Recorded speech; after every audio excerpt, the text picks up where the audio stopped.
যে অসম্মান, যে অপমান প্রতি মুহূর্তে সইতে হয়েছে আমাদেরকে, সেটা আমরা কোনোদিন ভাবতে পারিনি। হারিয়ে পাওয়া এ যেমন আনন্দের তেমনি বিষাদের। ফের পরীক্ষায় চাকরির সুপারিশপত্র হাতে পেয়ে কান্নায় ভেঙে পড়লেন চাকরি প্রার্থীদের অনেকেই। দীর্ঘ প্রতীক্ষার পর মঙ্গলবার থেকে শুরু হলো একাদশ ও দ্বাদশ শ্রেণীর চাকরি প্রার্থীদের সুপারিশপত্র দেওয়া। এসএসসি সূত্রে খবর, প্রথম দিন সুপারিশপত্র তুলে দেওয়া হয় ৮০ জনের হাতে। দুর্নীতির জেরে ২৬,০০০ চাকরি বাতিল হয়েছে। সুপ্রিম কোর্টের নির্দেশে ফের পরীক্ষায় বসতে হয়েছে ৭ বছর ৮ বছর ধরে চাকরি করা শিক্ষক শিক্ষিকাদের।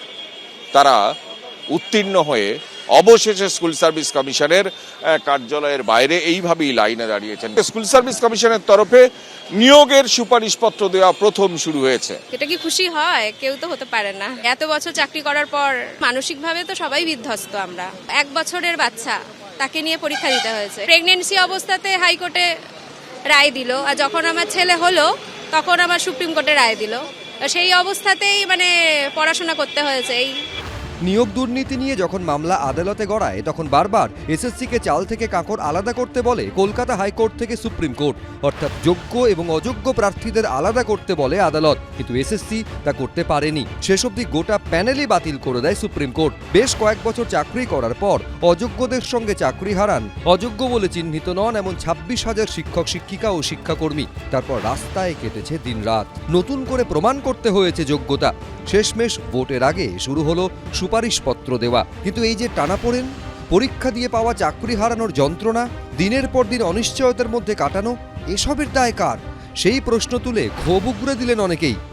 অনেক সততা, অনেক সাধনার ফলে আমরা চাকরি পাই। যে সময়ের মধ্য থেকে আমরা গেছি, যে সামাজিক অপমান আমরা সহ্য করেছি, সেটা শুধু আমরাই জানি। নিজের ঢোল নিজেকে পেটাতে হয়েছিল, জাহির করতে হয়েছিল যে আমি university topper.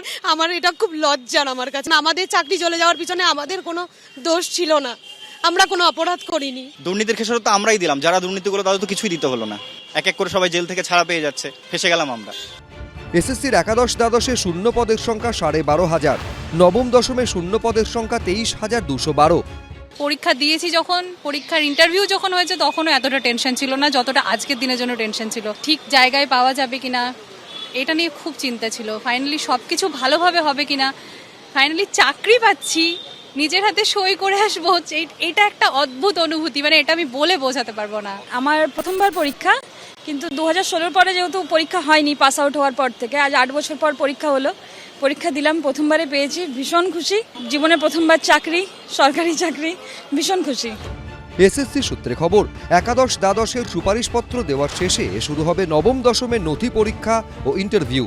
Krishnendu Adhikari, Ashabul Hossain, ABP Ananda, Kolkata.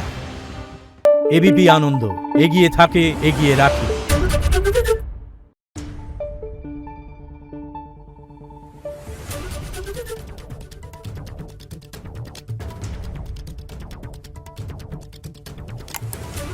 Thank you.